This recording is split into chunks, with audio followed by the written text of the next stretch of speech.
Live?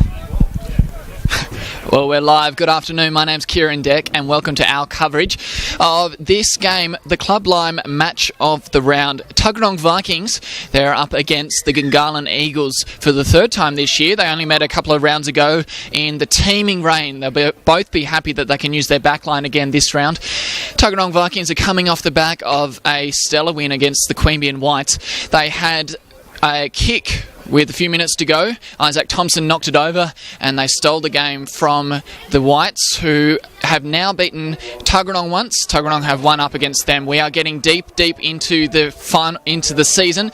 There's only around 5 rounds left, and everyone's jostling for position in the top 4. It looks like they're finalised, but Uni North and Wests are both in contention still. If they have a big end to the season, they may well make it.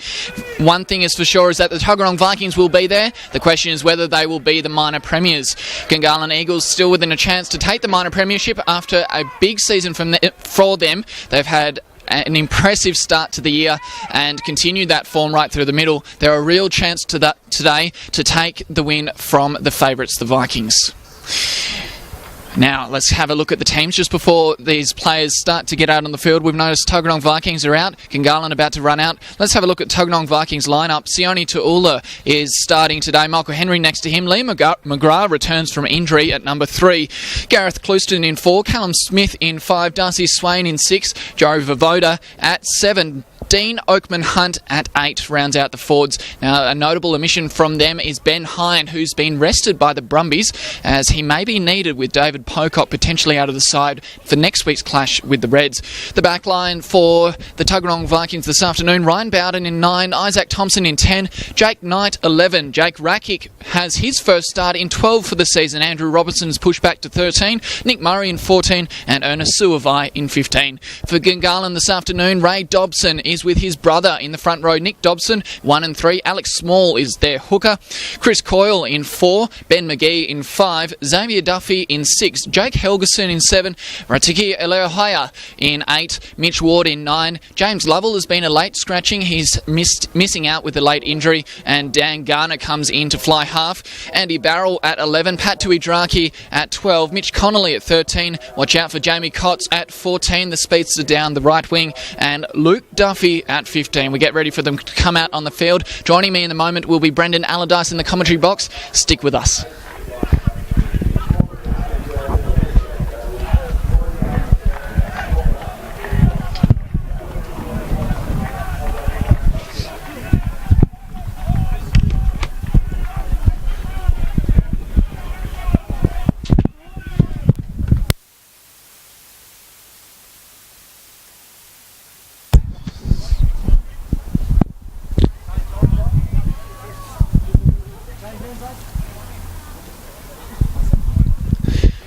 Thank you again for joining us as we have a bit of confusion as to which end each team is running towards. The Gungahlin Eagles looks like they will kick off and kick into the southern end of the field. Tuggeranong Vikings will receive deep in that southern end, which it's quite a cool day this afternoon. I'm just noticing one change late, and Frankie Fainafo has come onto the field.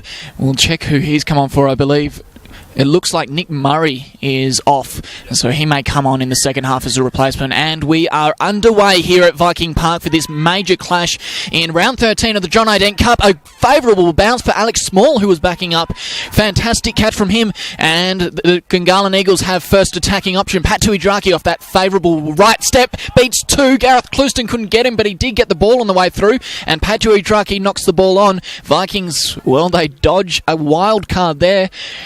That was something special from Gungahlin Eagles early on. A lucky bounce. Vikings letting the ball hit the turf, and an early coach killer there. Gungahlin Eagles will... Tuggeranong Vikings, rather, will get the loose head and feed. Joining me in a moment will be Brendan Allardyce up here in the commentary box. I am Kieran Deck. Thank you for watching our live stream of this afternoon's game. It's 1 versus 3 in the John A. Dent Cup, Club Lime match of the round.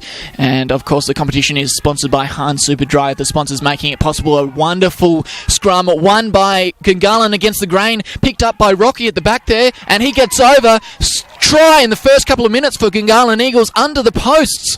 What a wonderful start for the visitors. That's exactly what they needed. The underdogs here this afternoon, Tuggeranong Vikings on the back foot early. Brendan Allardyce is heading back up here in a moment.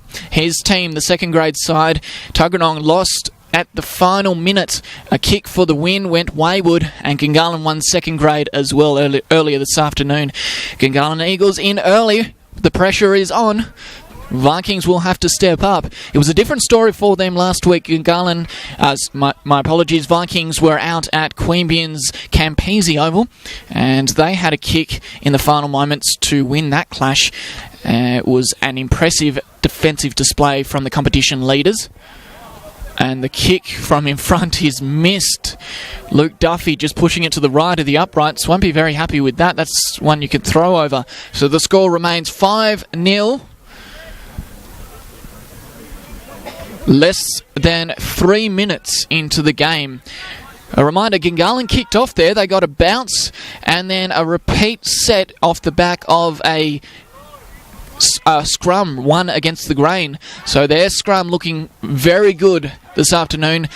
In the Viking scrum, Liam McGrath returns from injury, and they've returned serve. The Tuggeranong Vikings come back to possession off their kickoff. Gungahlin had that only a moment ago, and now Vikings find themselves in attacking territory on the 10-metre line. Isaac Thompson gives it back to Oakman Hunt. Offside.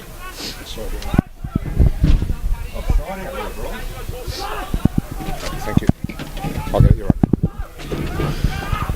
Playing down the right-hand side of the field now, Vikings back on the 10-metre line after Gungahlin showed some strong defensive play early. Dan Atkins will be happy with that. Ryan Bowden cuts out Sione Tuolin to find Isaac Thompson, and Jake Rakic with his first touch in number 12 this afternoon throws it over the sideline. Not happy with himself there. Gungahlin will get the line out.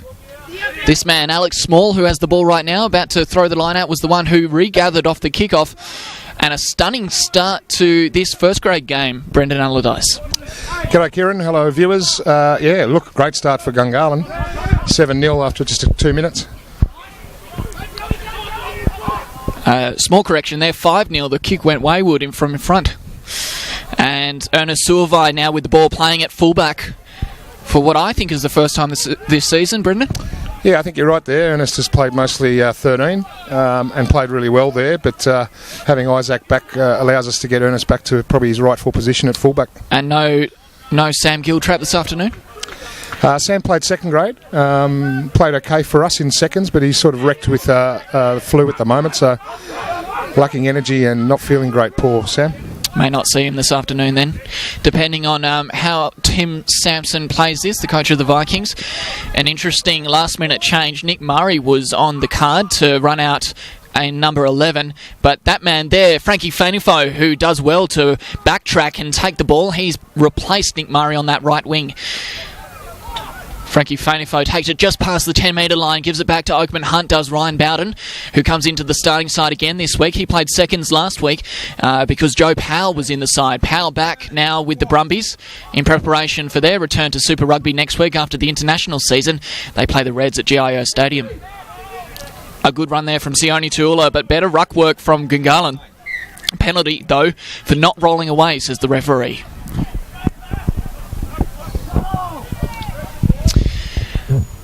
So thanks a lot for joining me, Brendan. Not the best of circumstances, a loss in the final minutes. A tough couple of weeks for you.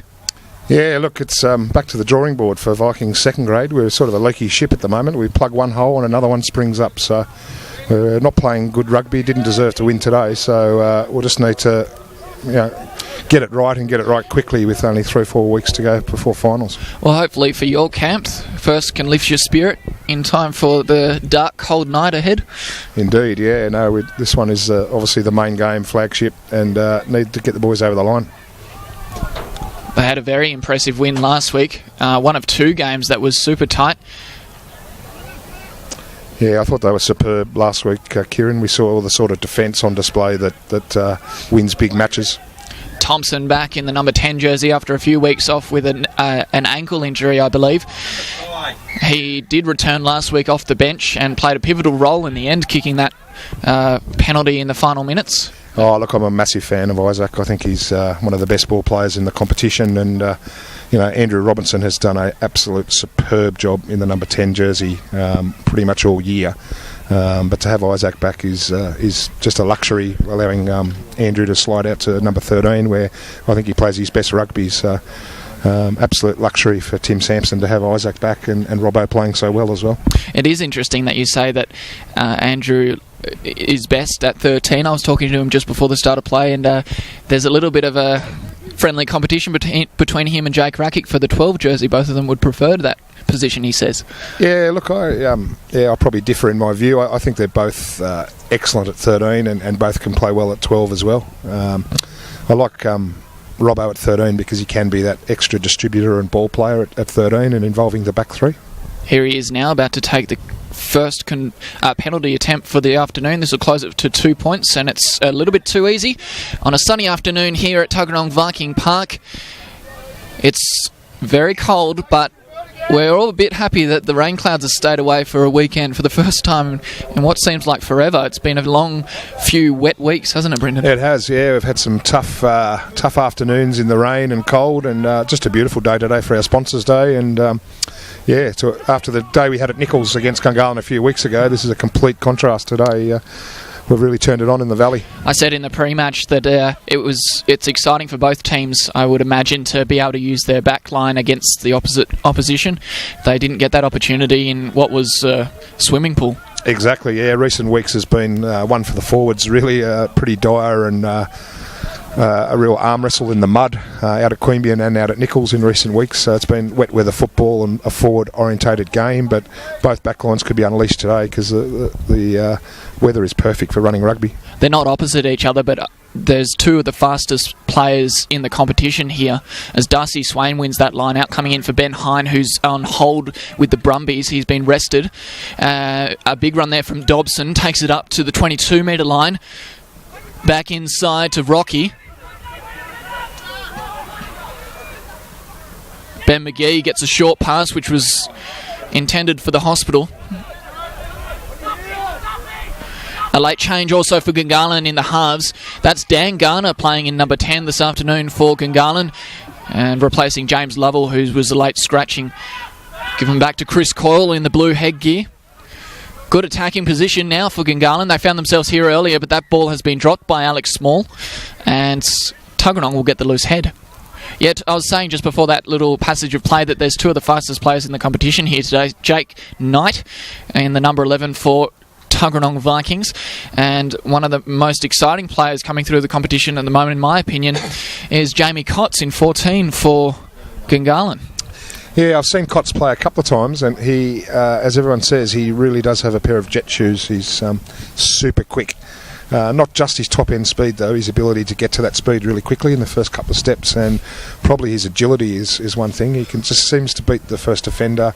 He's got a swerve, he's got an in and away, and so he's got that really good footwork and agility to go with some blistering speed. As a coach, do you have some sort of plan for someone that has that sort of impact? I've always said you can't coach speed. It's just one of those natural athletes, natural attributes that players bring. Only thing you can do in defence is take away a bit of their time and space and work in a sub-unit or unit defence. So that defender coming from the inside has got to communicate, and you've got to be able to jockey, as we say, or really defend space well, and hopefully get him to the best defenders in the team, which is the sidelines. And I guess we'll see whether Tuggeranong can shut him down this afternoon, but it hasn't been a backs game yet. We haven't seen much of that. Expect to see Isaac Thompson with his step as well. He's beaten defenders from everywhere on the park so far this season. Early on, the first try of the afternoon, in case you missed it and you're just joining us now, in the club line match of the round at Viking Park, Gungahlin scored their first try in the first couple of minutes. They won the kick-off. They kicked off to the southern end, and the ball hit the turf. Everyone was left wondering. They knocked on, but then won the scrum. So interesting that this scrum looks fairly balanced now. Tuggeranong maybe caught off guard early on, Brendan? Oh, look, I think Gungahlin have had a good scrum all year and taken a lot of pride in that, and it's a big focus for them. And those Dobson brothers are not to be messed with. Yeah, the Dobsons, no, they're good scrummagers, and certainly that would be part of Dan Atkin's plan today to come here and attack the Tuggeranong scrum, which has been good but a bit wobbly in recent weeks. So hopefully having Liam McGrath back there today will help them, because I rate his scrummaging really highly. And Tuggeranong penalised for taking the scrum to the ground. So that is a win for Gungahlin, if you agree with the referee. And usually you have to, because that's the final decision. They will kick for touch by the looks. Luke Duffy coming up to the mark. I wanted to ask you as well, Brendan, another notable admission for Tuggeranong. He's been Club Lime player of the match on 2 occasions in my memory so far this season. Ben Hines out for Tuggeranong. He's been rested by the Brumbies. Yeah, look, Ben has been our best player this year, no doubt about that. I'm sure he's leading the Club Lime and the McDougall and our best and fairest and all the other awards you could think of, because he has been pretty much, I think, the best forward and best player in the competition. He has picked up a couple of niggles. It's sort of his combative style. He's very full on, and so he's got a couple of niggles. And obviously the Brumbies, with their back row depth being tested with injuries, don't want to risk him at this point in time. It's probably does need the week, to be honest. He's got a groin niggle and a shoulder niggle, so we'll certainly miss him today, Kieran, because he has been our best player by far. For sure. And that's the end of my prediction career. I give up. I'm not going to predict what they're about to do. I'm going to wait till they do it, because they kicked for a goal. They tried for the extra 3 points and it missed instead of kicking for touch. I thought Gungahlin might have looked for the attacking option there. They've got some firepower out wide and it's a sunny day. It's not like you're worried about dropping the ball. So interesting decision to go for the 3 points early, I think. Look, I think Gungahlin have been the better side. The first 12 minutes they've been pretty dominant, to be fair, Kieran, and they'll be disappointed that the score only reads 5-3. Yes. As it comes back through Dan Garner, he gives it one away and they continue down the sideline. It looks like Jamie Cotts had it, and if he hadn't have touched the chalk, he would have been in. He would have bum-fuzzled them for sure there with blistering speed, but luckily hit the chalk.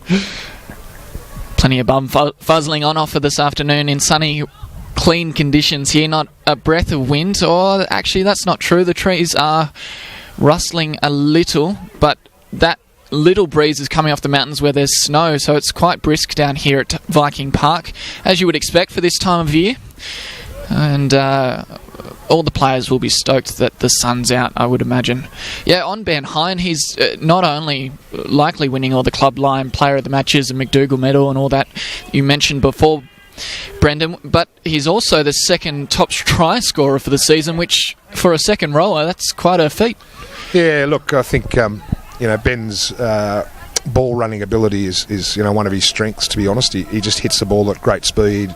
He's tough, he carries well. Very difficult guy to tackle and bring down. So there's a number of plays the Vikings have that involve him coming off the halfback or off the back of a maul.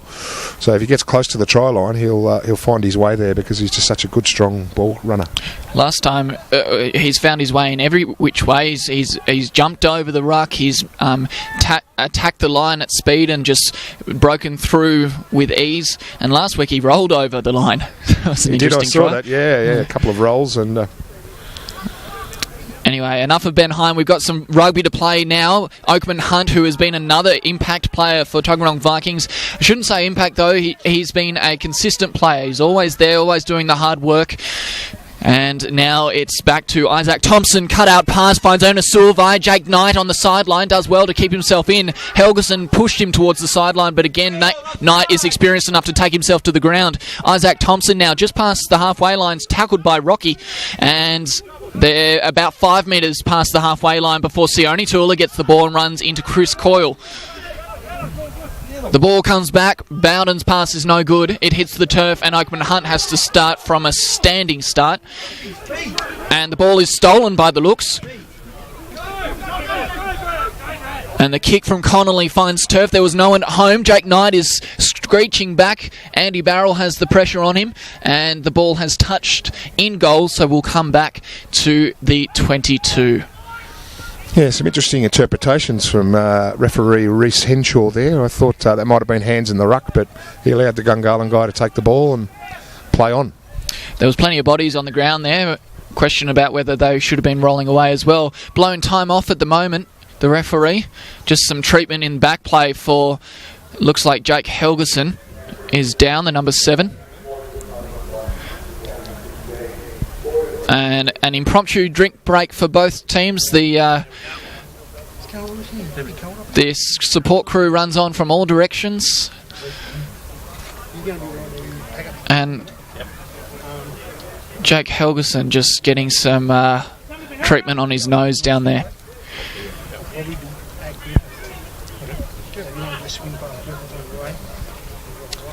There was, Kieran, some promising phases there from Vikings. The attack was looking quite threatening, to be fair. They keep using the ball back down the short side and finding some advantage there, and some. So it was looking quite promising. Just give a shout out to Darcy Swain, who made one of those really strong carries there before, making his first grade debut today. Yeah, wonderful to see Darcy Swain, who's been very good for Vikings Colts so far this season. It's always exciting when someone gets the debut. The ball finds touch on this occasion, and Vikings will have to play their line out about 10 metres from the line. And Gungahlin, well, their forwards have been dominant so far this afternoon. You mentioned how they look dominant. I think that's accurate, but they have let themselves down a couple of times by dropping the ball when they've been in space. It even looked like they were a bit shocked that they had such good position early on in the game. They just spilled the pill. The ball comes back to Jake Rakic, pushes on the left boot, just passes halfway, and it pops up for Luke Duffy. Wanted to run it himself, but decided to give it back to Andy Barrell. Support play is only backs at the moment. It's Jamie Cotts playing the role of a forward, and it gives it back 1 to Xavier Duffy in the white headgear. Garner takes it himself. Mitch Ward, 2 away. The ball comes back, tried to find Dobson, but it hit the ground. And holding them up in the ruck at the moment, a penalty goes Vikings' way. Oh, it looks like it might have been a knock-on in there. So Vikings will get the loose head either way, and a chance to take it out from their half of the field. We mentioned Ben Hime before being the second leading try scorer in the competition. We've also talked about this man a bit so far in the coverage, as Jamie Cotts is the leading try scorer with 10 this year. And that's largely thanks to his speed, able to get around opposition teams. Looking forward to seeing what he can pull out this afternoon. Yeah, he's a guy you don't want to. You won't get him from behind, so you don't want to be chasing him essentially, because he'll score every time. So you can't let him get into open space. You need anticipation. Shut the defense, gate. Yeah. Another dominant scrum from Gungahlin. They're winning that part of the game so far this afternoon. Ryan Bowden can't get around, otherwise he would call for offside. So again, they win off the grain. And Gungahlin attacking now just past the 22, given back to Xavier Duffy. And Ward goes one back again. Ward to Garner. To Coyle. See if they can string together a couple of phases here. Rocky Aloha takes it himself. Takes a lot of work from Callum Smith to bring him to the ground. He's a big man, Rocky Aloha. Garner to Idraki. Off the left foot. Does well to stay in. Andy Barrell was largely to thank for that. It's Nick Dobson now. Quick hands. Connolly to Cotts. Cotts has a little bit of space. Isaac Thompson is there, but Cotts does very well to beat him.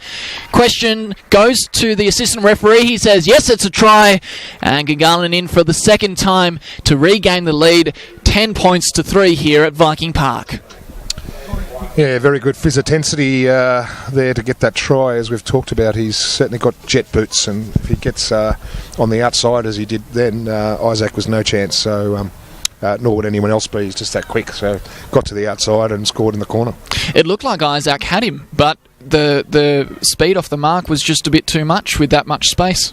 Yeah, he's just got an extra gear, hasn't he? Sort of, he's moving quick, and then he can just go and accelerate even further. So And to be honest, that's all off the back. An old front rower, I have to say this, Kieran, but that's all off the back of a completely dominant scrum, as you called, from Gungahlin. And essentially that's what leads to points. If you're dominating the scrum like they just did, a minute or two later, Gungahlin score, and it's really because of that dominance in the scrum.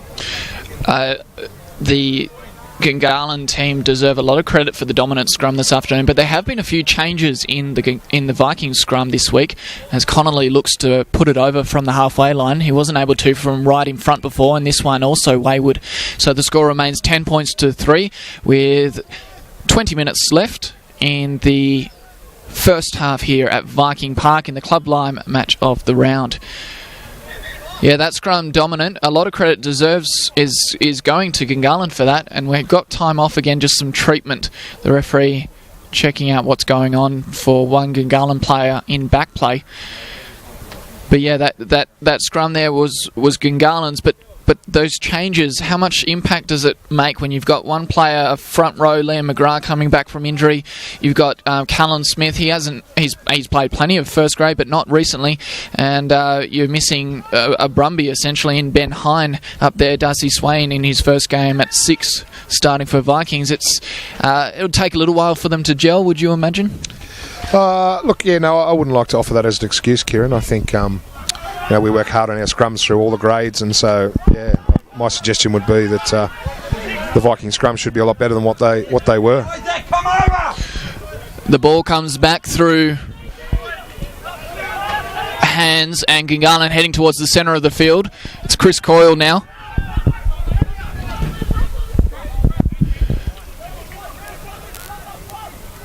And Connolly is taken to the ground.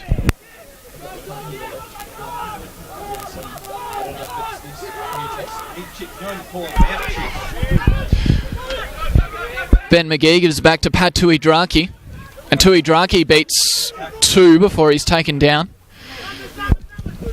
It's Garner who gives it back to Rocky, and off the toe comes Jake Knight. Coyle is there to gather though, and Pat Tuidraki throws a Hail Mary out to Jamie Cotts. It could have gone either way, that one. It could have been intercepted, and the assistant referee says he's hit the chalk. So Vikings could have caught that and taken it to a 5-pointer. And it may well have been an awesome play if Jamie Cotts had found there, but risky play there from Pat Tuidraki. Yeah, very poor read from Ernest Suavai there too. He didn't really get up and put any pressure or compete for the ball there. He just sort of misread it in the sun, I think, and so Ernest shot up out of the line and just a misread and allowed Gungahlin to get away down that sideline. Luckily that time they did get Cotts into touch, otherwise it could have easily been points back down the other end, Kieran. With 19 minutes left in this first half at Viking Park, another impromptu stop to the play. It's been a bit stop-start this afternoon. Looks like a bit of blood there for Liam McGrath. Hopefully he can just be patched up quickly without having to leave the field. A bit of work for the doctors this afternoon. Trendy? Absolutely, yeah. There's been some injuries across all the grades, and there was a serious one in second grade that held the match up for 15 to 20 minutes. And thankfully the guy had feeling in his fingers and was able to wriggle his fingers and toes and move, so hopefully it's not too serious and only precautionary. So we wish him luck in a speedy recovery for him, because you don't like to see serious injury. Not on anyone. It was good to see him stretch it off, and the Ambo's not too frazzled by that, not that they ever are. So Liam McGrath has left the field, and there'll be a shuffle around. Looks like it might be Angus Wagner coming on in the 16. Yep, correct. Angus is a really up-and-coming young prop from Central Queensland who's played Brumbies under 20s and has been playing really well in Colts and getting some exposure in first grade off the bench as well. And got not just like Darcy Swain, he's got massive potential and upside. His dad's here from Central West Queensland too, so he'd be feeling the cold. Brian. Would he ever? Isaac Thompson to Oakman Hunt with another run. Oakman Hunt has been battering that middle section of the field. There's some fantastic runs from him. He doesn't hold back. Dean Oakman-Hunt, his brother Michael, out for the season. Hasn't played a game at all, actually, with a shoulder injury.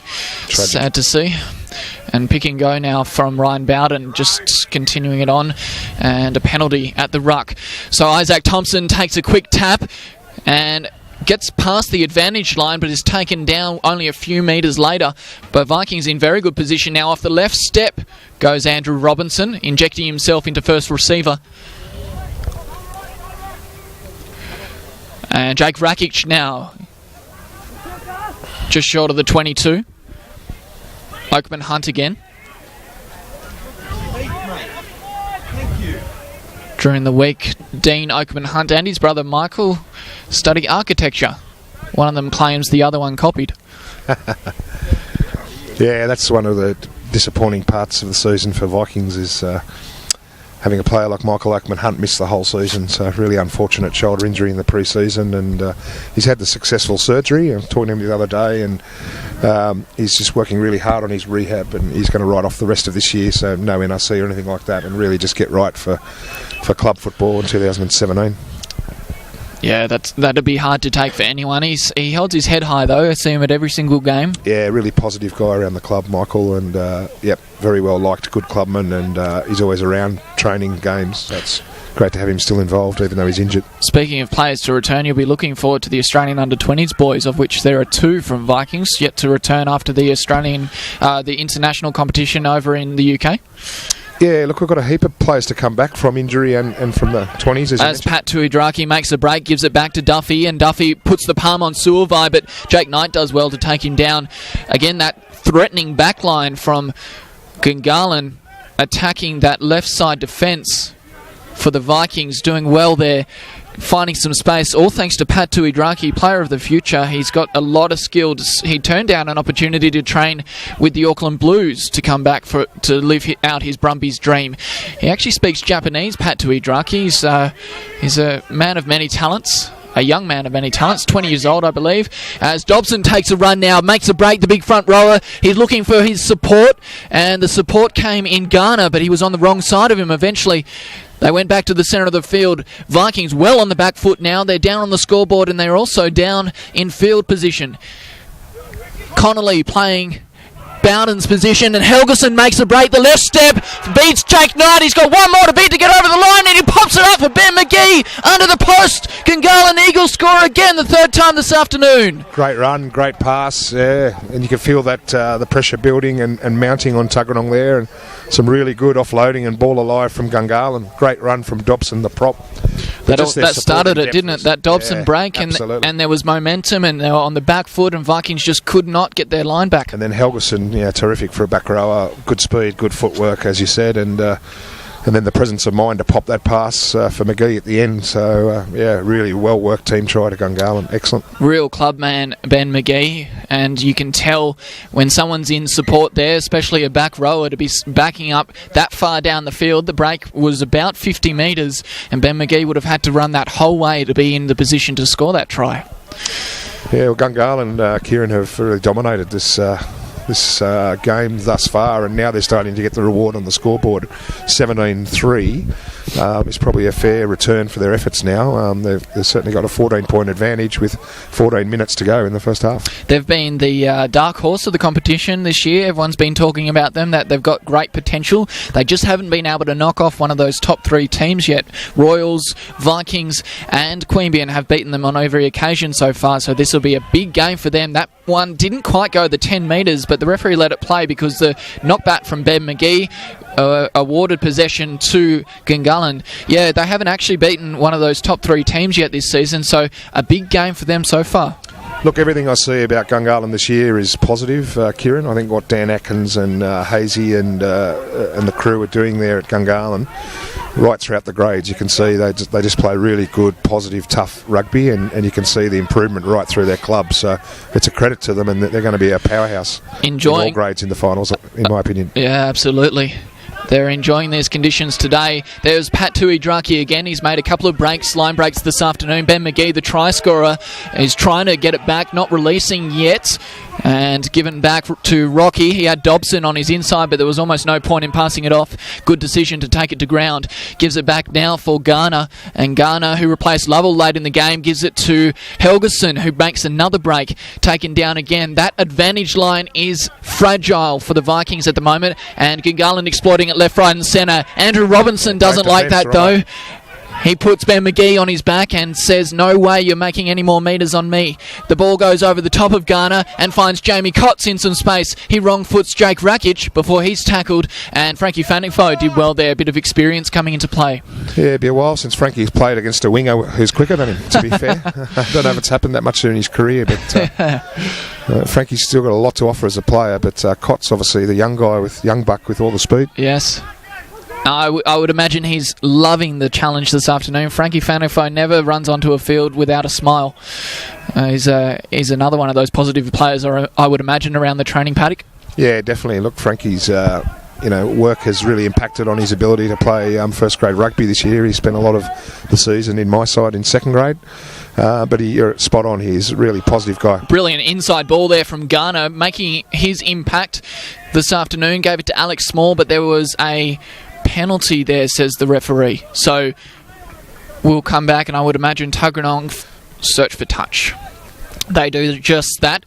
Isaac Thompson puts it on the outside of the boot and gets it 4 metres past the 10 metre line. Yeah, look, Vikings being completely outplayed, but with just over 10 minutes to go in this half, Kieran, if they could get onto the scoreboard with some points, they'd have some momentum and something to take into the second half. Which probably, wouldn't be a reflection of how dominant Gungahlin would be, but this is where Tuggeranong will be dangerous this last 10 minutes.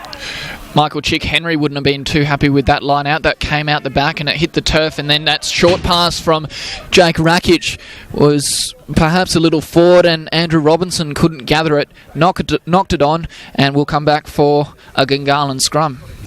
Yeah, really poor there. They should have just carried that ball and hit it up and got some momentum going forward, but yeah, trying to offload a short ball in that sort of traffic was always going to be hard for Jake to get it to Andrew. Plenty of bum fuzzling for Coach Tim Sampson to work out at halftime. Absolutely, yes, and I think he'll have to check all the bicotrometrics of the players at halftime in order to try and lift them and get something in the second half. Does that come in an app? Yeah, I think you can download it onto your phone, and it'll allow the bicotrometrics to be checked. Little gauges, I imagine. Yeah. The tools we have these days. Thank you again, everyone, as we have another break in play, for joining us in the Club Line Match of the Round. I hope you're enjoying the coverage. Remember, you can tweet at us with hashtag JID16 if you'd like to have your say, or my Twitter handle is @KieranDeck. And you can find that through the Brumbies page. Make sure you have your say on how things are going here. You might be watching from up in sunny Queensland. It's nice and cold for us down here today. You might be watching from over in New Zealand, or even on occasion we've had people watching from Russia, and we lose out to them in the cold stakes. I was over in New Zealand during the week actually for a work trip, and just in Wellington, and it certainly lived up to windy Wellington, and it was a lot worse than the weather we're enjoying here today, I can assure you. I spent part of our summer in Canada, and to be honest, I actually haven't felt the cold this year after feeling real cold, where it gets to your bones. Yes, I've experienced a full blast of a Canadian winter myself, and it's leaves Canberra for dead in terms of really being cold. Absolutely. Luke Duffy and Mitch Connolly connects there, but then that one wasn't so smooth. Picked up by Mitch Ward. Struggling with all these Mitchells. We had Mitch Douch, the scrum half for Queanbeyan last week. Mitch Ward, the scrum half for Gungahlin this week. And Mitch Connolly in the 13 for Gungahlin. Well picked up there from Xavier Duffy, and a question on whether that one came forward for Rocky, but it's okay, says the referee. And we come back, Garner gives it to Tui Draki, and uncharacteristically, Tui Draki drops it on the halfway line. Yep, dropped it cold there. That was disappointing for Pat. And again, Gungahlin, they're allowing Vikings this opportunity, Kieran, with 9 minutes to go to actually get back into this game. Definitely their own worst enemy on occasion. I would imagine the score could be even bigger, the margin, if they had have held on to the ball on a number of occasions coming out to that right side attack. But not to be. The score remains 17-3 with 8.5 minutes to go in the first half here at Viking Park. You are watching the Club Line Match of the Round coverage, and it's the Tuggeranong Vikings up against the Gungahlin Eagles. Gungahlin, real title contenders, and everyone's known that all season, but if they can secure a victory over the competition leaders this afternoon, they may even be in a chance for to take the minor premiership, as another Tuggeranong forward gets sent off to the blood bin. Sione Tuula is going to seek some treatment, and Angus Wagner gets another opportunity to come back onto the field because Liam McGrath, he's patched up. He had some blood all over his face before. I don't know, maybe is that a requirement of a front row forward? Do they have to wear a bit of blood on their face to absolutely. match the jersey? They have to have the cauliflower ears and the battle scars, Kieran, otherwise they're not a real front rower. Michael Henry's line out is good for Darcy Swain, who has been fairly consistent in his debut so far this afternoon.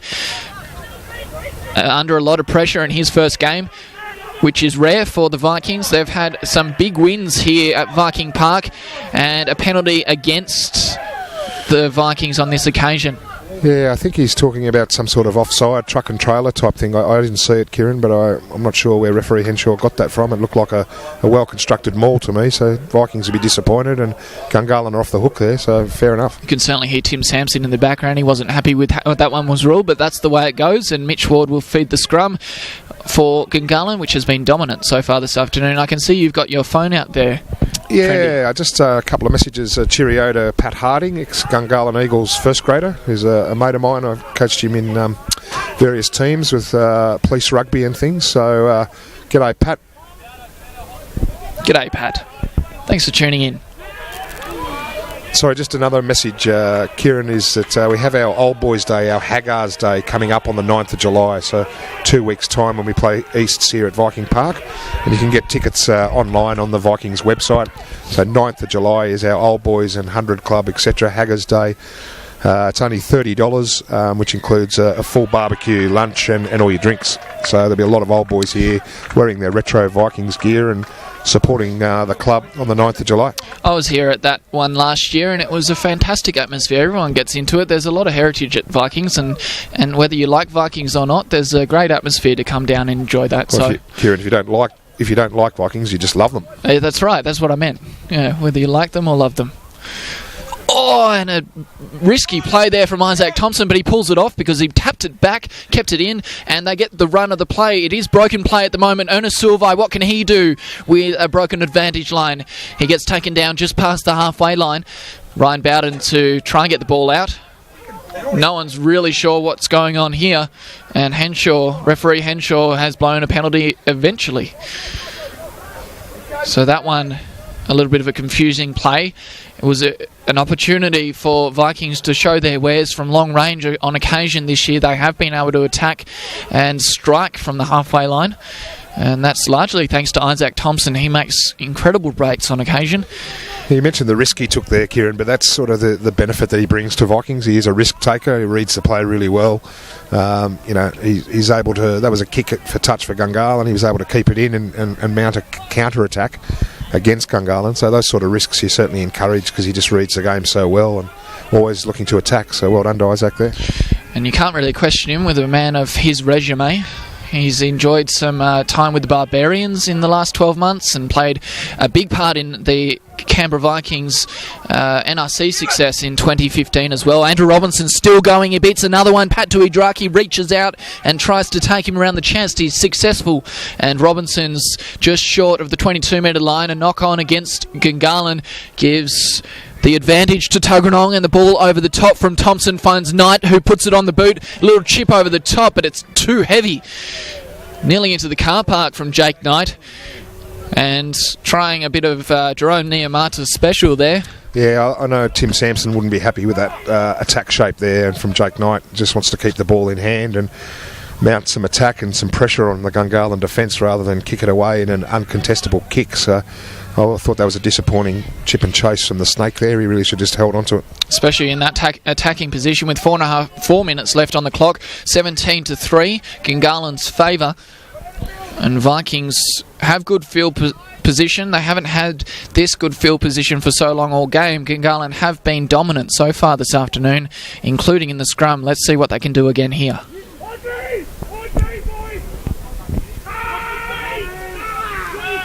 Ryan Bowden successful in getting it out nice and fast, and Isaac Thompson gives it to Andrew Robinson, who's running an inside line, comes back towards the centre of the field, and they go back towards that Red Army side of the field near the... and Frankie Fanifo continues on.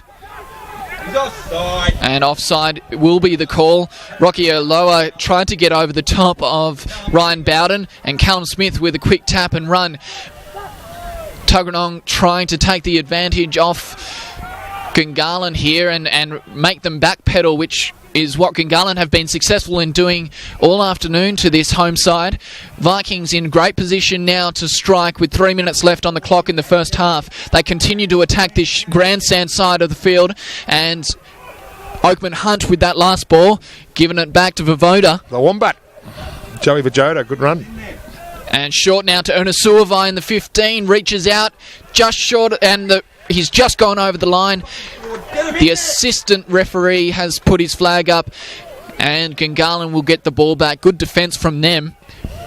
And cries from Coach Tim Sampson that the forwards didn't get in quick enough, and a pretty good assessment there because there was no support for the fullback Ernest Suavai on that occasion at the ruck.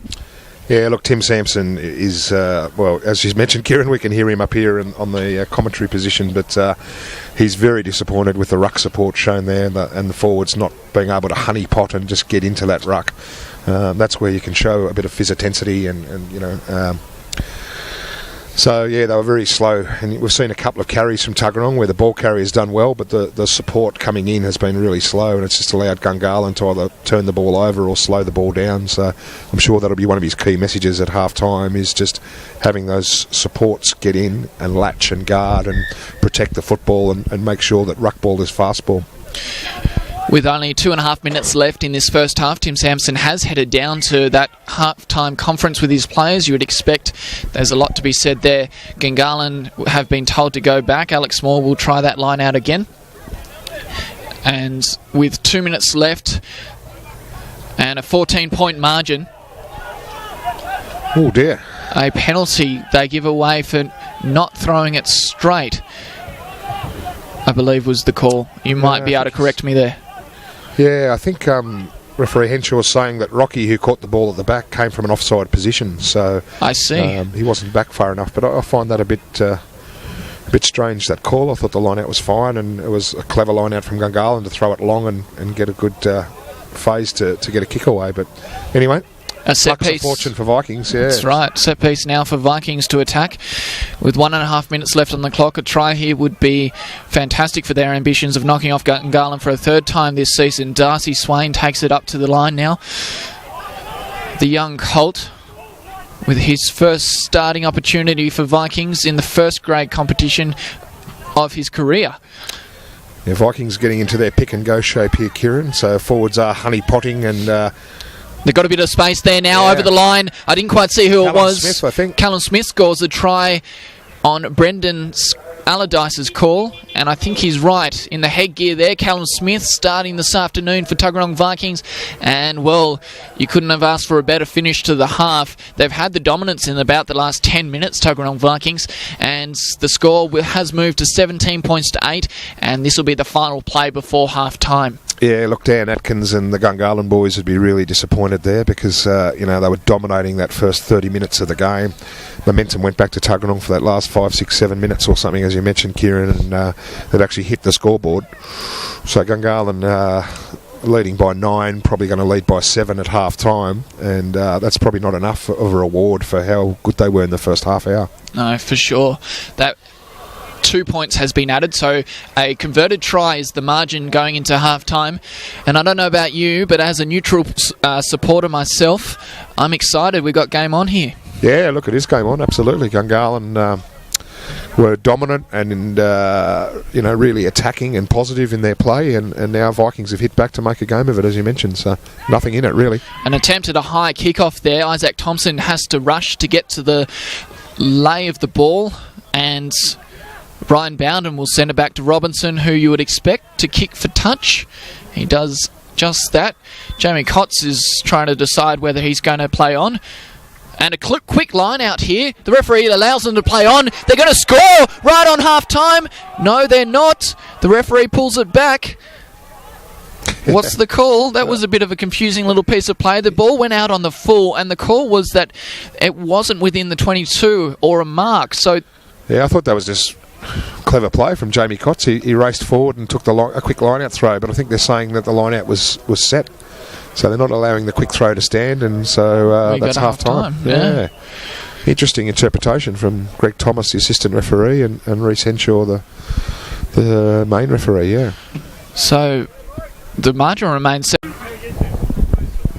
Welcome back to our live coverage of this Clubline match of the round. Tuggeranong Vikings are hosting Gungahlin Eagles. It's the third time these two teams have clashed this season. The first was back in round 1, and Gungahlin Eagles took them to the wire. It was a couple of kicks the difference, and since then they've been touted as one of the major premiership threats of 2016, and today they may have their first chance to knock off one of the big teams in the competition. The ball goes back,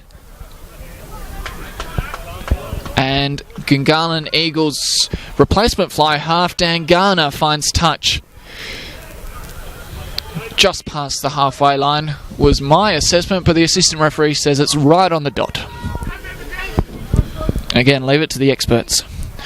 Michael Henry to restart here, and we have a game on at Tuggeranong Viking Park on a beautiful afternoon as the shadow from the grandstand crosses the halfway line in the field. Isaac Thompson takes it past that shadow, gives it back to Rakic, who passes on to Ernest Silvai, takes it over the halfway line. Silvai back in the fullback jersey today, and Darcy Swain making his debut for Tuggeranong Vikings with another strong hit up. Yeah, he's had a great game, Darcy. Andrew Robinson now with the ball, playing in 13. And Bowden gives it back to Thompson, who's had a good game on return from injury, as we give Darcy Swain the commentator's curse. He drops the ball, but it was okay for Tuggeranong because the referee was playing advantage for offside. Yeah, both sides have come out firing in the second half, Kieran, as fast as a hemidemisquave. Fast as a hemidemisquave.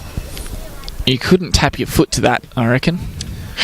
It is related to musical timing, I think. It's 1/64 a hemidemisquave. There you go. Really quick stuff. It's always a lesson sitting up here with you, Brendan. I love it. It's like reading a book. Walking Thesaurus. At least I amuse myself in this cold. I've been told that you're not the only one who you amuse. Is it given back to Bowden now, and Isaac Thompson away to Dean Oakman Hunt, who steps off the right foot over the 22-metre line. Vikings in attack early on, and Brendan, you're right about the intensity of this game so far. The referee pulls out a card from his pocket, and 10 minutes in the bin for Ben McGee. Ben McGee, a serial pest, slowing the ruck ball down as he does so well, but referee Henshaw's had enough, and so he's giving him time to go and think about it. Not too happy about that. Ben McGee scored a try in the first half, and they will kick for touch.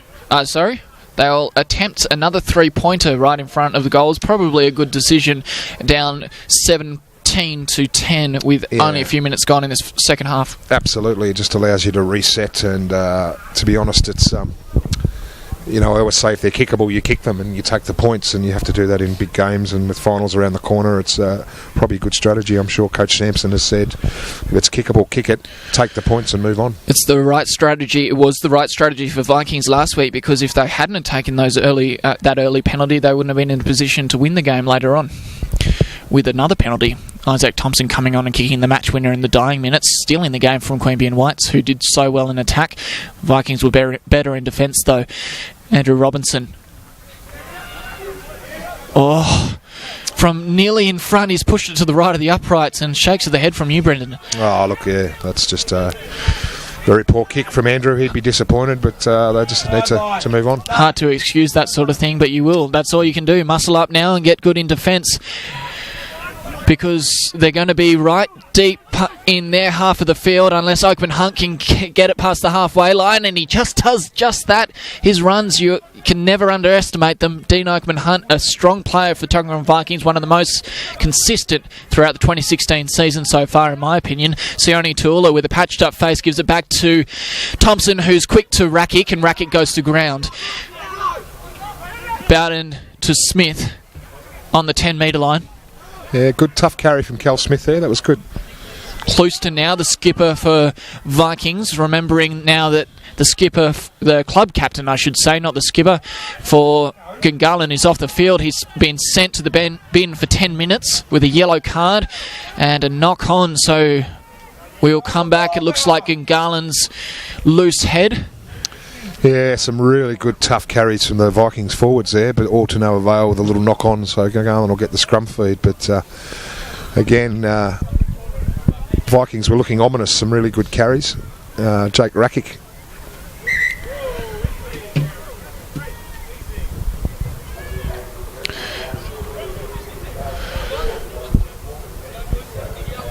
Few words here.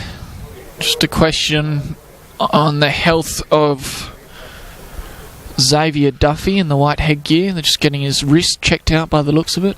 Kieran, the injury we mentioned before in the second grade game, it was really expertly handled. I just wanted to give a big thank you to the medical staff of both clubs. I thought, certainly all the trainers at Gungahlin and also their physio, who's an ex-Brumbies physio, very experienced, Gavin Malouf, and to our own physio, Dave Wellington, and to our club doctor, Dr. Peter Cole, as well as the paramedics, and just genuinely everyone did their utmost, and it was expertly handled, so well done to them all. And there was a sense of calm around it all, even though he hadn't moved for a while. Apparently, it wasn't a nice injury. So we wish him all the best, and know that he's been taken good care of now that he's been sent up to hospital to have a checkup. Yeah, and hopefully just precautionary. He did have feeling back, and so hopefully he can recover quite quickly. Absolutely. Always super impressed by the medical staff here, and generous, honest people who are integral to the success of every week of club rugby in Canberra. As are the volunteers. We actually have been producing Brumbies TV recently, getting ready for the last section of the season of Super Rugby, and one of the questions we asked the competition manager was the effort from all the volunteers around the grounds, and I would imagine you'd be one of the first to thank them yourself, Brendan. It doesn't go ahead without them. Oh, absolutely. They're the heart and soul of every rugby club. It's what makes rugby so great, is getting to work with people who are interested and engaged and passionate, and they do it for their club colours, for the pride in getting the job done. And as you mentioned, rugby just couldn't go ahead without a heap of volunteers putting in efforts behind the scenes, often unseen, but the work they do is just brilliant to allow this all to happen. And a free kick off the back of that scrum there. Referee Henshaw unhappy with how that all unfolded. Rocky Aloha takes it just past the halfway line. Gungahlin Eagles with possession. Coyle, Garner and Tuidraki. Duffy links with Cots. I should say Andy Barrell, my apologies, on the right wing there for Gungahlin. Helgeson now, who made a fantastic break that set up a try for Ben McGee in the first half. Dobson with a low pass to Xavier Duffy, but he does well to catch it on his knees. Tuidraki with a juggle and hit hard by Andrew Robinson on his bum. Dobson now picks and goes. The ball has come loose, and there was a knock-on in there.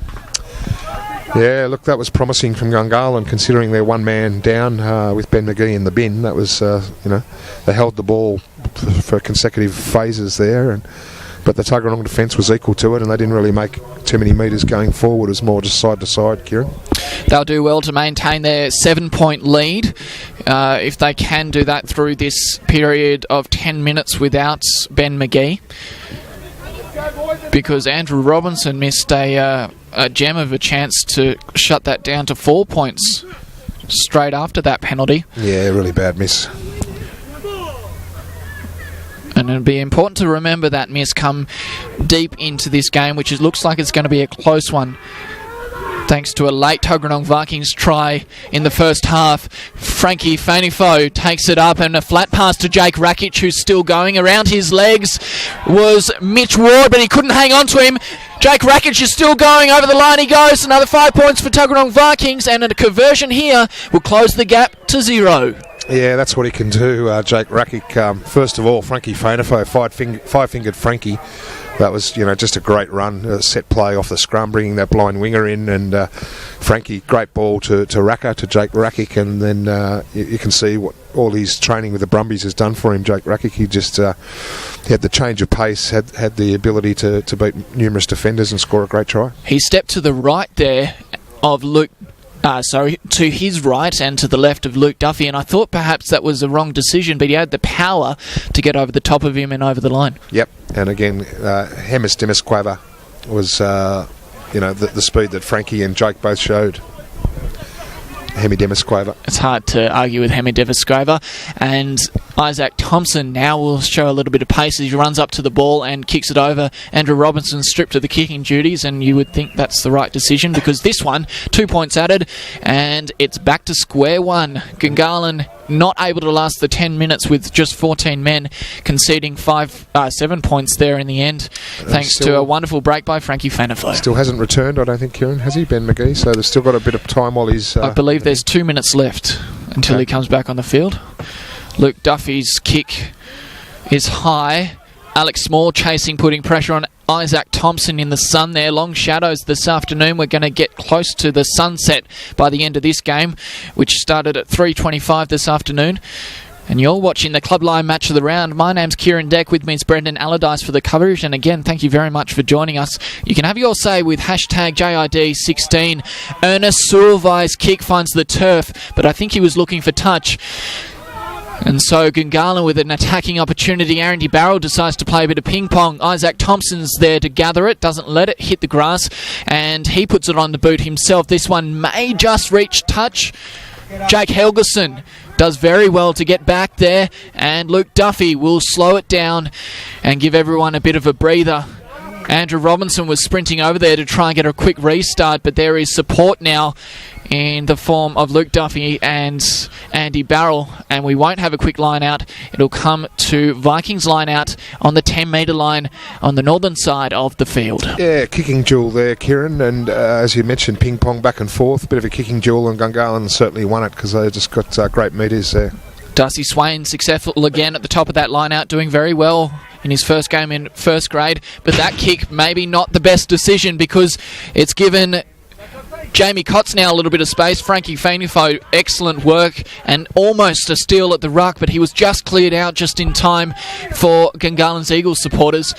The Eagles now clearing out the ruck and just short of the 10-metre line on their side of the field. Dobson takes it up. Not enough pace on him to make any damage on that advantage line, though. And so Mitch Ward decides to get him out of trouble and kick to turf. Frankie Fanifo catches it on the second bounce, and Isaac Thompson puts it on the boot. Not a great decision again, because there is someone at home. That someone is Mitch Connolly. 100 games only recently. Mitch Connolly, a more experienced campaigner on the field, and the pass is good. Gungahlin now win that war of kicking because they are just past the 10-metre line in attacking position. Given back to Xavier Duffy, who's had a good game himself for Gungahlin. No glaring mistakes, just consistency from the back rower. On the boot now from Garner, looking for Jamie Cotts, and Cotts and Tui Draki were in support there. Ryan Bowden patted it down. The question's being asked as to who touched it last before it went over the touchline. They're appealing for deliberate from Ryan Bowden. You can't slap the ball into touch like that, so they have made that decision now. There you go. Greg Thomas, the assistant referee, helping Reece Henshaw get that decision right, and Bowden did come across and slap the ball into touch, and you're not allowed to do it, so yeah, fair penalty there. And so Jamie Cotts to put it on the boot and over the touchline, and the line out will be theirs. Just a few metres from the try line. The score 17-all, 27 minutes left in the half, and I would imagine Ben McGee's not far from coming onto the field. Disappointing from Vikings there. That kicking was terrible, Kieran. They just didn't gain any territory, and Gungahlin held onto it and counter-attacked well, so credit to them. Good pressure from them, and a correction there, Ben McGee is back on the field, so it's 15 against 15 again, 17 points all. 27 minutes left in this game here at Viking Park. The rolling maul working now for Gungahlin. They find themselves just short of the line. The loud Gungahlin crowd is just next to them. Everyone's a coach at the moment, but there is a knock-on at the bottom of the ruck that referee Henshaw picked up. Gee, they got off the hook there, Vikings. Out of trouble, really Vikings. Lucky. Yeah, really lucky. Gungahlin looked threatening with both the maul and the pick and go close to the line, so really lucky. They're looking good though, Gungahlin. They have looked good all day, except for maybe about 6 or 7 minutes, as you mentioned, Brendan, at the end of the first half, where they conceded that try which brought Tuggeranong back into the game. We've seen just the one try this half, with some brilliant broken play work from Frankie Fanifo and Jake Rakic to score under the posts. But Gungahlin, well and truly the favourites in my opinion, going into the last 25 minutes of this game. If they can continue this pressure, Vikings have all the work to do to get back into it. A free kick off the back of that scrum. Yeah, Gungahlin pushing before the ball was in, so Ryan Bowden made him aware of it and milked the penalty beautifully there. No. Bowden shaping to tap and go. A discussion at the moment ends in Robinson coming up to take the kick. And that one may have come down from Tim Sampson. The ball doesn't find touch, though. It finds the chest of Luke Duffy, who has Jamie Cotts on his inside, but it was a very poor pass. Hit the turf. Good clean up there from the more experienced Andy Barrell, himself reaching 50 games just recently. Ben McGee takes it up to the 10-metre line. Clear out work from Alex Small. Mitch Connolly. Again, Kieran, Vikings' kicking game was appalling, and they're probably going to pay for it if Gungahlin can just hold on to the ball. It will be the story of the day if that's the case. If Gungahlin end up winners this afternoon, they've missed a couple of crucial kicks at the tee, and also the play kicking, as you said, Brendan, hasn't been ideal. Ward now, and an inside ball back to Coyle. All right, Kieran, I hate being a smelly fungus, but a smelly fungus being a pessimist. I hate being a smelly fungus, but Vikings, are really in a rut here at the moment. Absolutely. Again, they get let out of jail, though, through a Gungahlin mistake. I'll repeat what I said in the first half. Gungahlin could have been well ahead. They could have been almost 30 points up if they didn't make silly little knock-on mistakes as they did in the first half. And again, they're giving Vikings field position. They had all the ascendancy, and it's disappointing to see if you're a Gungahlin supporter just a small little knock-on, really not under pressure. Gungahlin now will have to go on the defence, and Vikings, let's see what they can string together with a replacement. Frankie Fanifo getting a rest, and Nick Murray in the 21 jersey has come onto the field. Yeah, look, a much better kick from Isaac Thompson there. Got the ball in behind Gungahlin, forced the full-back to chase it back. Good kick chase from Jake Knight, and so Vikings have the line out in the attacking 22. What can they do with this field position? Vikings have not been the team we've known them to be this afternoon. They are usually a clinical outfit, and fair to say they haven't been stringing together plays like they're known for so far this afternoon. What can they do? The ball has come out the top and knocked back out of the line out. Good work from Chris Coyle to get his hand in there. It was a clean line out in the end. Stolen by Isaac Thompson, injecting himself into the game again, but this time at the ruck and not clearing out, says the referee. So Vikings, there's a few points. It's Gareth Clouston, the captain, pointing for the posts. So it will be an attempt at 3 points here, you would think. And going on the last kick, though, Kieran, you wouldn't actually write it in your notebook just yet. Not yet. No, that's for sure. Although Andrew Robinson's been stripped of the duties, Isaac Thompson looks like he's the one calling for the tee. I am being a smelly fungus again, I know, but... Yes.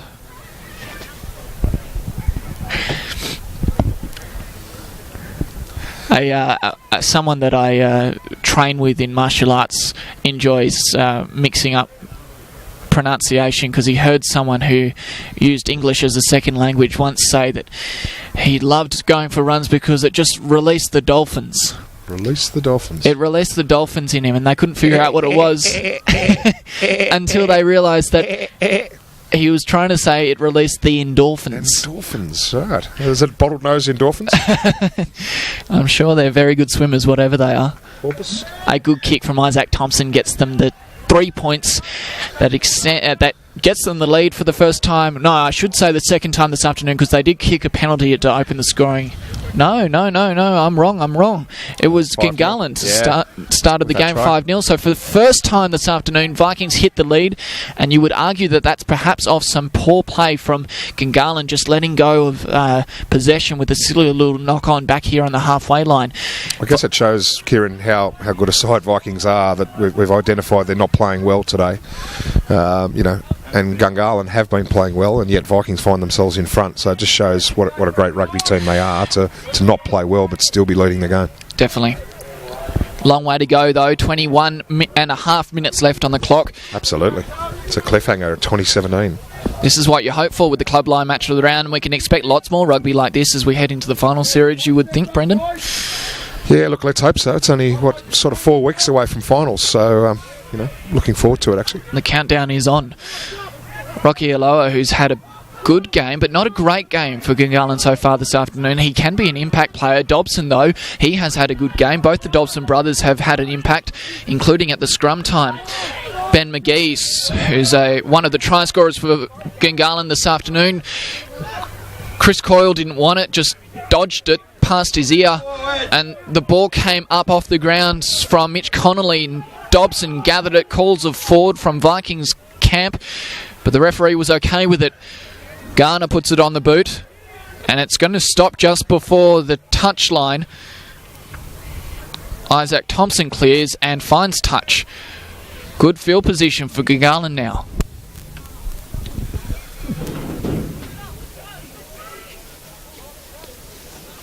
Yeah, look, Gungahlin in a really good position here, Kieran, with an attacking line out about 23 metres out. As you mentioned, 20 minutes to go, so there's a heap of time for anything to happen, and Vikings just got their nose in front by 3. A change now, a big change for Gungahlin. Off the field comes Xavier Duffy, and on the field is a regular starter for Gungahlin in JP Fenekatau. And I talk about impact players. Rocky Aloha is usually one of them. But JP Fenekatau is one player who can change a game. So real ace card there for them. Yeah, and look, another big ball carrying back rower who can hurt you with his carries. The ball was intended for Garner, but it found Rocky. And he continues on to the 22 line with about 5 players hanging off him. That's how he won a McDougall medal, just by able to carry defenders like that, Rocky. So, yeah. Garner now gives it back to Barrel. Barrel doesn't make it past the advantage line. Ward to McGee. A penalty at the ruck. McGee is a player you wouldn't imagine. I reckon if you were working with him in the office during the week, you wouldn't pick him as a rugby player, Ben McGee. There's not a lot of him, and he has a bit of a slouch to his shoulders. He's a workhorse, though. He just keeps absolutely. going. And he's been doing it for bloody 12 or 13 years or something, Kieran. So he's a veteran, and he's sort of heart and soul of their club, really. I know plenty of players look up to him. He's got a lot of work to do with 19 and a half minutes left on the clock this afternoon to win this game for Gungahlin, and if they do, they are in with a chance of taking that minor premiership. Vikings lead the competition at the moment after a good win against Queanbeyan last week, and the Premier's Set up Royals... a good maul here, Gungahlin. Very hard to defend. The maul is strong. Vikings do very well to clog it. Dobson comes away from the ruck. There's an advantage there for Michael Henry coming in the side.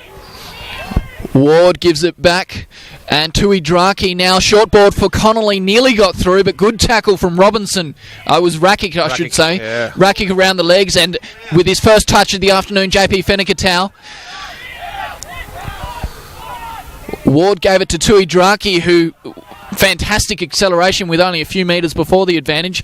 Gives it back now to Kotz, and running a inside line there was Barrel.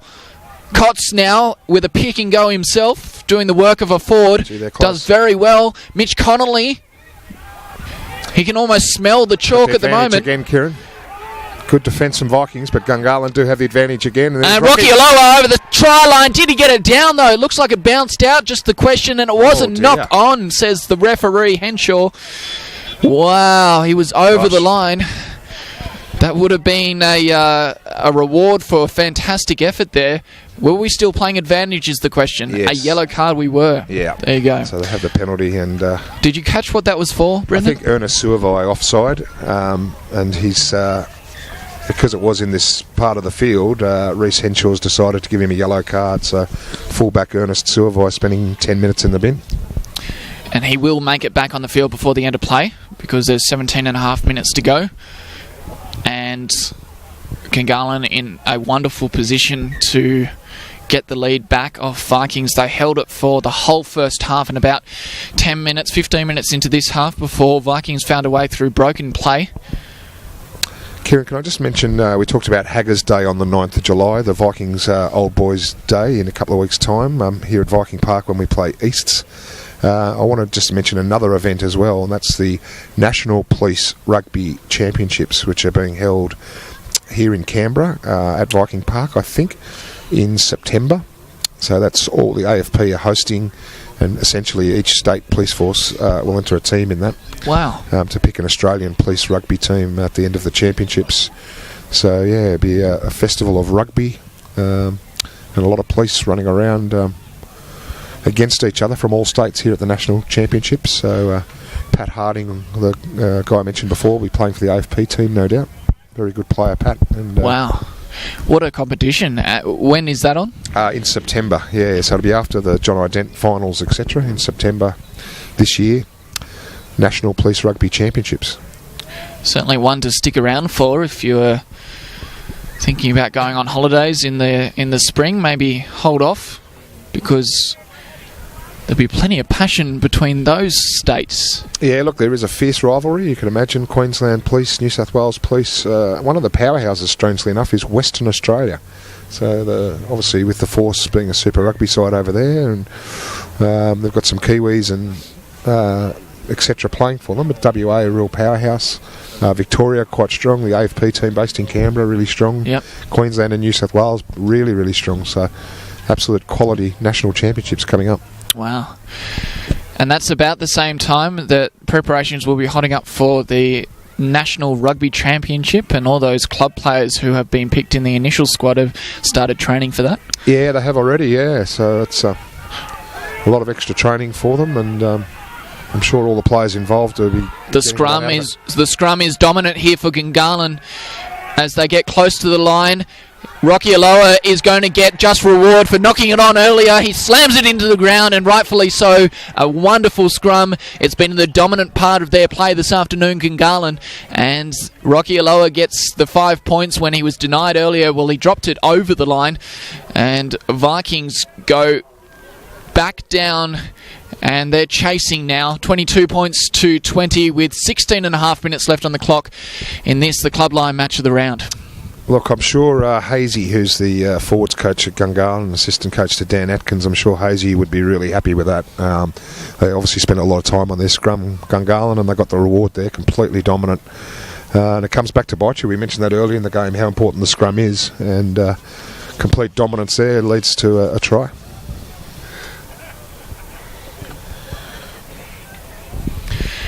Jamie Kotz has replaced Luke Duffy as the place kicker for the Eagles.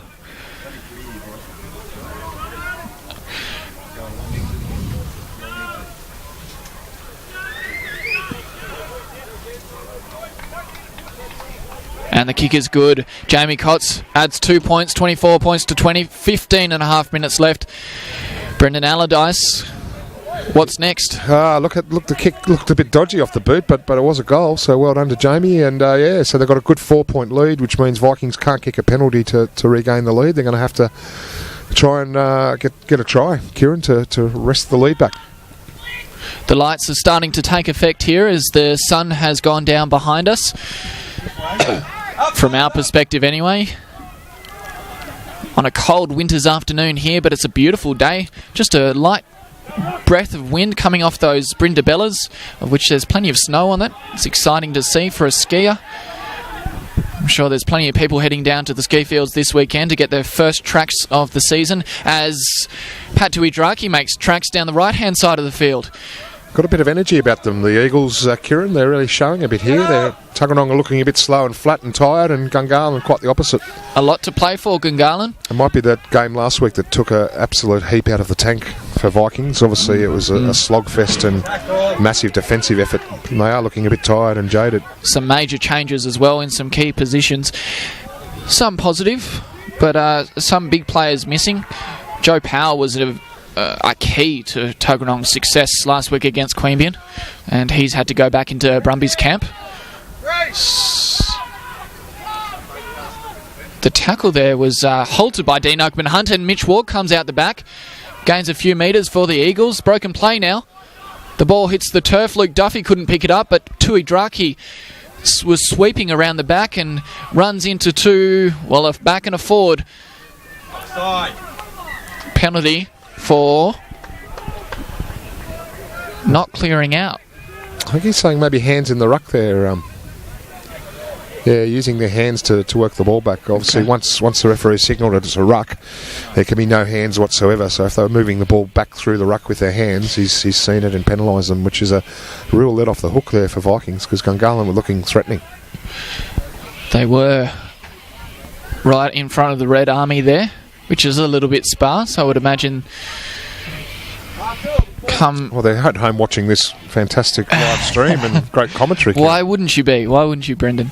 Because it's warm at home, and out here it's not so much, and that's why we do I'd it. like to be by the fire with a glass of red watching it myself, to be honest. Soon enough. Darcy Swain makes a break out the back. That line-out was not clean in any sense of the word. He's made a great debut, hasn't he? Absolutely. Fuck's sake. And a dropped ball there. Fucking Christ.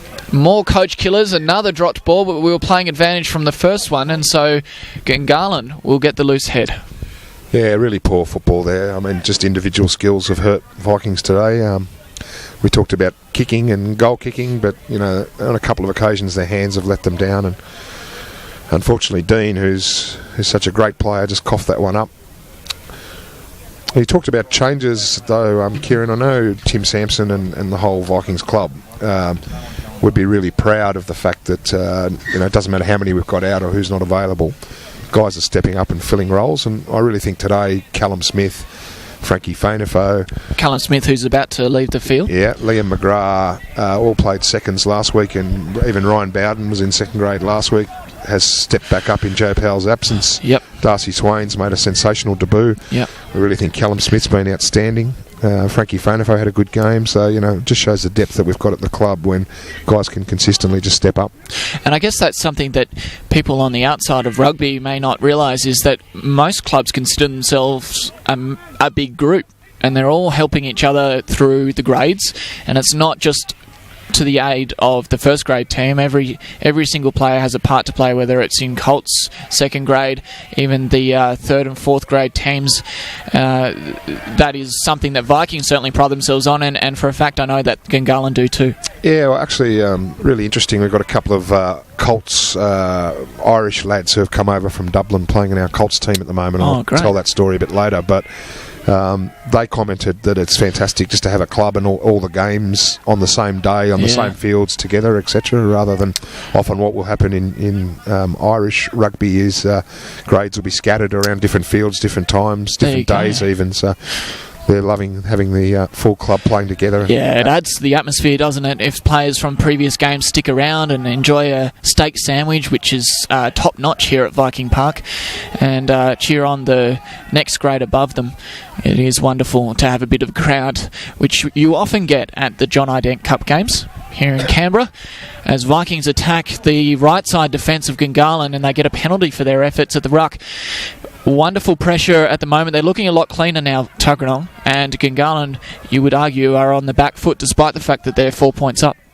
Kieran, just a cheerio to all of the Vikings club sponsors who have been here having a really nice full barbecue lunch and drinks over in the marquee on the Red Army at the club side. So we mentioned before that clubs can't survive without volunteers. You obviously can't survive without sponsors as well. So massive thank you to all of our valuable sponsors who are part of the Vikings rugby community. They're not just sponsors. Many of them have played for the club or have sons playing for the club, and so they have a full involvement with the club, and thanks to our sponsors. Absolutely, and I guess that's what you alluded to, in that without them things wouldn't happen. So it is a great effort from all of them to turn up today and enjoy the rugby. We've got lots more to go, despite the fact that there's just under 10 minutes left in this game. I would expect there are a couple of turns left. This 3 points will take it to a 1-point game. Both teams capable of winning it from here. Isaac Thompson, not the easiest of kicks, but he gets it. 3 points, 24-23. 9.5 minutes left on the clock here at Viking Park. We've said it before, game on. Yeah, 1 point, 9 minutes. It's anyone's game, as we've said. Kieran, just that Irish story. Matthew Bursey is a back rower playing for our Colts, come from Ireland. Matt Bursey and his good mate Paddy Cullen, right, who's a front row forward. They're both playing for our Colts. An interesting story how they got here is that Matt's father David played for the club back in the early 90s. Yeah, right. And his mother Jodie worked at the club, and obviously they fell in love and went back to Ireland and were married, and have been living there ever since. And now their son Matthew, who's sort of 19 years of age, is out here playing just as his father did 20-something years ago. What a wonderful story, and I imagine he can take back his own experiences, and would be a bonding experience, I reckon, if that was my dad. Absolutely, yeah. So great to have two generations of Irishmen play for the Vikings. He'd be enjoying the warm conditions over here in Canberra. Given back to the inside. Andy Barrell's looking for a wraparound from Cotts, but Cotts goes himself. Needs some support now at the ruck because there's good pressure from Darcy Swain, who's been pulled around to the side but doesn't get penalised for it. Luke Duffy takes a hit up. And a steal there. In amongst it all, I think it was Michael Henry who did the job to give it back to, and a flick pass out the back. Good work. Dobson now has the ball. He wanted his brother on the inside but didn't get it. There's a question on whether that one was forward. That one too, but they were coming back. And it was a forward pass. Referee Henshaw has pulled them back, and Tuggeranong Vikings again out of jail. It's not the first time this afternoon, Brendan. Yeah, look, both sides guilty of errors there, but it was sort of like who wants it. Gungahlin on attack. Tuggeranong turned the ball over, looked like they were going to attack. Gungahlin turned the ball back, put on some really good attack with Dobson running into space, and then the mistake, the knock-on, sees Vikings take the scrum feed. And I'm just noticing Ernest has returned to the fray. Ernest Suavai at fullback, Kieran. So 15 aside again. Yeah, Vikings back to their full complement, exactly. Which will help with 7 minutes to go. No doubt. Ernest Suavai, one of those players that can score on his own. He is. He's a difference maker, Ernest. Yeah, he can penetrate. He can set up tries. He can score him himself, as you mentioned. So, has great phys intensity. The scrum will be reset. Speaking of phys intensity, the conditions have dropped a little here. We've got the cold come in with the dark, and I've just put on my down jacket not long ago because it's biting. Yeah, look, the moment that sun goes, we get the real day, which is just bitterly cold. But hopefully we'll be able to warm up in about 7 minutes' time. The players will be warm though. They've been doing plenty of running, toing and froing this game. Mistakes to both sides, but this time Gungahlin looked like they've won the scrum again. It came out the back. JP Finicatow tried to pick it up off his shoelaces, but it came forward, and that one charged down. Rakic tried to get some field position, but the knock-on against Gungahlin is the call.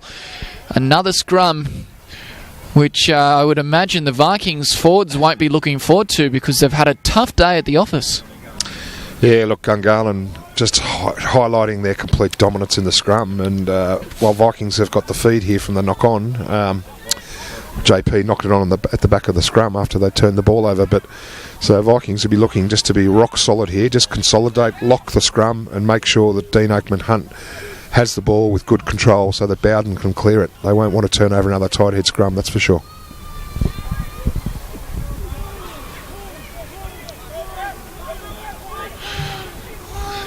Another dominant scrum from Gungahlin. You could have predicted that, but the referee had an issue with it. Few hands on thighs at the moment. Bent over, Nick Dobson at the side there as Jamie Kotz, I thought he was coming from the field. He's just getting a drink. Would have been an interesting decision at this point in the game to remove your star winger.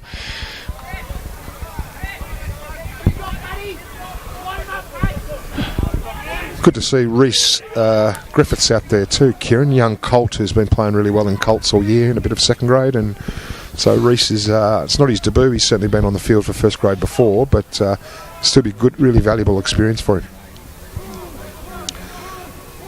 What's Reece's playing style? Look, he's a really sort of a free-running number 8 who can also play number 6. Really good ball runner, really agile for his size, and yeah, really enthusiastic. So he'll bring a lot to the team. Well, he'll have to muscle up in defence now because Gungahlin received a penalty off the back of another good scrum, and you may have heard it in the background.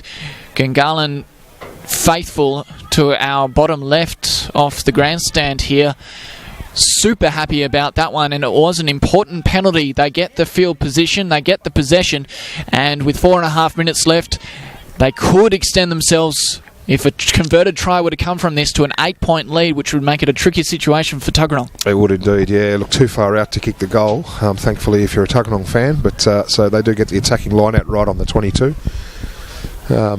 Change is made here. I think Angus Wagner's coming back onto the field. Probably like his third stint on the field, I think, with the blood bin replacements that he did in the first half. Yeah, he's had to stay warm on the sidelines intermittently. His dad, Brian, here from Central West Queensland, as we mentioned before, would be really freezing. Poor Brian. That's a bit of a trip. Does he come down every week? Or No, not every week. No, just I think it's his second trip for the season. The Eagles in attack.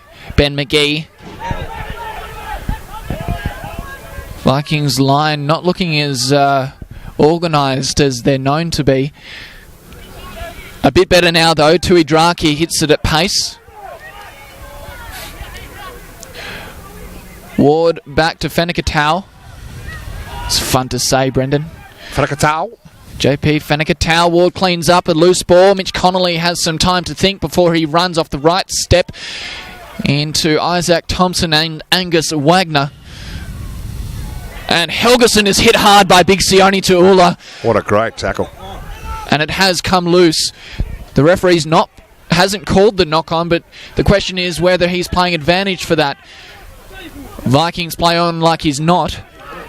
Good control of the ball now, and Jake Helgeson gets one back on Sione Tuula. Stolen out the back there, Pap Tuidraki, but penalised for his efforts. Yeah, 3 minutes to go, and Vikings still trailing by a point.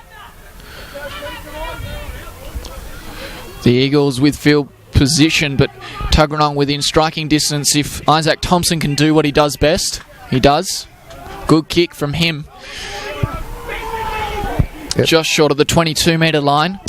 2 minutes 40 now, Kieran, so really need to make something of this attacking raid if they're to win the game.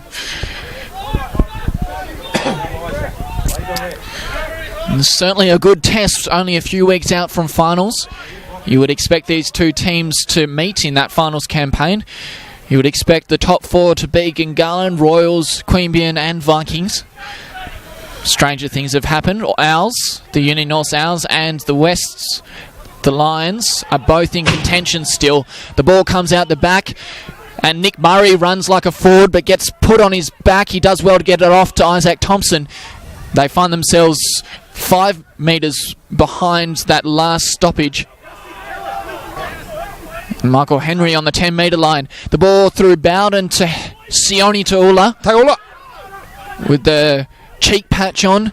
He was sent to the blood bin earlier. He returned to the field with a patch on his face. Ernest Survey had a sin bin this half, and he's back on the field now. He had the ball just a moment ago. Sione Tuula now up to the advantage line and goes down hard. Good tackle there. Gungahlin looking good in defence. And Isaac Thompson, was he looking for a field goal there? Or was that... Yeah, look, he knew he had the advantage, so yeah, okay. There's no harm in having a go at the field goal.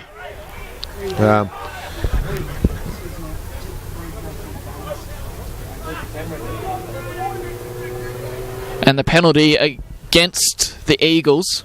Yeah, they'll have to shoot for goal here, Kieran, I would have thought. Would give them the lead. With 1 minute left on the clock, a big kick from Isaac Thompson. Second week in a row, we find ourselves in exactly the same position. Yeah, and it happened in second grade again today. We had a kick in the dying seconds after the siren. In fact, we had a kick to win the game, and we wouldn't have deserved it. So because we were pretty poor today in second grade, but exact same situation as is Queanbeyan last week, as you mentioned. Isaac Thompson did the honours last week as well, and he has looked the goods this afternoon, replacing Andrew Robinson as the kicker. Him, Kieran. Don't put the mocker commentator's curse on him. Telling it like it is. Isaac Thompson. Oh, it swung away. It came towards the post. It looked like it had bent in, but there was a little bit of a... controversial, I thought. Angel wing on the left side of the ball, and it fluttered away from the right upright. Wow. Yeah, I apologise to Tuggeranong Vikings faithful for backing him in there, but... a kiss of death, we'll call you, Kieran. All right. Time's up now, but Tuggeranong have the ball, and always a chance. Always a chance with Ernest Survey in possession. Now gave it back to Michael Henry. We have no time left on the clock. Next stoppage will be it. The searching ball now finds Andrew Robinson. A big opportunity for Gungahlin here to shake the competition. They're in third position. They may get themselves into position to steal the minor premiership if they can win today here at Viking Park in the club line match of the round up against the Tuggeranong Vikings. Kudos to the competition organisers for picking the match of the round well. Again, we've got a tight game, and it's gone the Gungahlin Eagles' way. You can hear the cheers in the background. What that means to them is yet to be seen. We have about 5 rounds left in the